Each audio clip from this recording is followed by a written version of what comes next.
Okay, firstly, this is a question from the loyal supporters of Indianapolis. We're based in Indiana where we have a professional team, but where promotion and relegation doesn't exist, meaning the team is solid but stagnant. How does a professional player feel about promotion and relegation? Yeah, I think it's a vital part of the game. The way it works in the MLS is obviously very different to where it works over here, and probably obviously feeds down into the lower leagues as well. But I think it's a vital part of the game to be fighting for something and to give the team purpose, and either to obviously stave off relegation or go for promotion. Okay, from the Swedish hoops, being a striker is of course frustrating if you go through a spell without scoring. How did it feel when you scored your first goal for Rangers against Swindon in the League Cup? Yeah, it's a big relief. It's relatively important time to score as well in terms of the complexion of the game. So yeah, it's a big weight off my shoulders, and something I've been looking forward to. Okay, from QPR Australia presents the Hoops Down Under Supporters Club. Hi Conor, we love you playing for our club and we hope you do too. As a QPR fan, or indeed as a fan of any club, we love our club and have a huge amount of passion towards it. How much do you or players these days get emotionally attached to the clubs they play for? Yeah, I think it's, I guess it obviously depends from player to player, but I've sort of had an emotional attachment to every club I've played at. I think it's hard not to, if I'm honest. You come and you train every day with the staff and everything like that, and you see the fans 2-3 times a week, and you see the emotion and the passion. So yes, it's hard not to really, and I think it's a really important part of the game. From the New Zealanders, what's Ollie like to work with? Is he as eccentric in real life as he seems in interviews? If not more so, yeah. No, he's been absolutely brilliant. His methods are really great, and we all enjoy working under him. Okay, from the Icelandicars, do you have any good stories from your postman delivery days? Not great stories, other than when I managed to fall off my bike. I think it was 6 times on the same day. Very, very icy that day. Still made us go out. Possible health and safety regulations. But yeah, six times fell off my bike, icy weather, pretty bad. Okay, another question from the Icelandicars. What do you tend to do when you're not playing football or training? Do you have any hidden spots in West London that you would recommend? Golf courses, got plenty of them.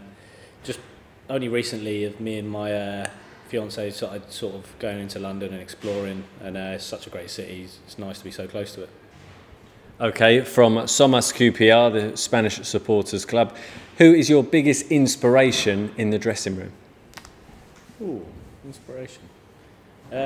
Most of the lads that have played in the Premiership, players like Perchi, Nedum, people like that, got great experience, and it's good to learn off people like that. Do you ask them about their Premier League experiences? Yeah, I sit next to Neds in the changing room at the ground, and sometimes ask him about the players, and especially the strikers at City and what they were like, and try and gain an insight into that really. Okay, from the Minneapolis QPR Supporters Club, what are your thoughts when you see the wall of fans in our tunnel when you go into the tunnel at Loftus Road? Yeah, it's brilliant. It's inspirational for us as we go out, and like I said earlier, it's so important that the fans get behind the team and show their passion and emotion. Do you have a favourite American football team? American football team? I don't think I've tried to watch it a couple of times, and I can't understand what happens. So I actually haven't. I've been desperate to go to watch a game live. Every time I've been to America, I've managed to miss them. Only actually watch baseball. So. Okay, from QPR NYC, under Ian Holloway, do you think next season the team has a good chance of getting promoted? Yeah, I think just on the basis of the dressing room and the players and the calibre of the players we've got there, it'd be silly to say we're not another chance really. Have the players started speaking about next season yet? No, not as yet. We've still got 5 games to go, and we want to finish on as high a note as we can. Okay, from QPR Norway, what are your ambitions in your career? To play in the Premier League, definitely.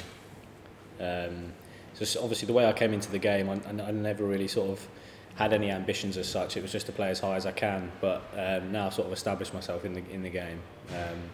Played quite a few games as a pro now. It's definitely something that's a bit of a burning desire to play that high. Okay, from the Irish R's, who is the best trainer at the club and who is the worst?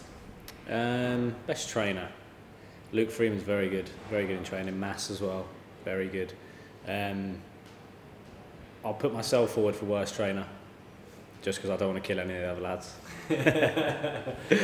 Okay, who is the, also from the Irish Isles, who is the best coach manager that you've worked under, if you take out Ian Holloway historically? Probably Graham Westley for me. As on a personal note, he managed to get the best out of me from a mental point of view, which was really important. So yeah, I'll probably go with him. And where does Ian Holloway rank in the time you've worked with him? Number one, obviously. Okay, from QPR Poland, how are you enjoying playing with Paweł Szołek? Yeah, he's brilliant. He's great for me. Runs himself into the ground every single game, and he's got great quality on the ball as well, which really started to show through after he had a few starts. He had obviously had a rough patch when he first came in and couldn't get in the team, but when he has played, he's been brilliant and scored some really important goals this year. Okay, and a follow-up question from QPR Poland. What has Ian Holloway done differently to bring the best out in you? Formation, I think, suits me a little bit better. Going two up front, bringing Matt Smith in and playing with Silla as well. Playing with players like that is something I've always been used to and just feels natural. Okay, from Dutch Super Hoops.